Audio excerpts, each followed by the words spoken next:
তাই আমার বাবা আজকে একটা খাবার এনেছে। এই দেখো, দেখছো? নামটা দেখে নাও, ইউটিউবে সার্চ করে দেখে নিতে পারো। এখন আমি খুলবো। এই যে খোলা হয় কমপ্লিট। এই তো এদিকে এখন আমি খুলেছি, দেখো দুটো বই। আমি এখানে চুড়ি অরেঞ্জ কালার। এই শোন, বাবা ছোট অরেঞ্জ কালার খুব কামাল গাড়ি।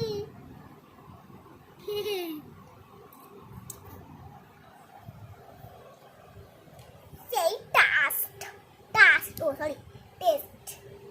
By bye, good night, bye bye, bye গান, বাই গান, বাই গান, টাটা। তোমার কেমন লাগলে ভিডিওটা লাইক করে সাবস্ক্রাইব শেয়ার করে দিও। টাটা, বাই গান, বাই গান।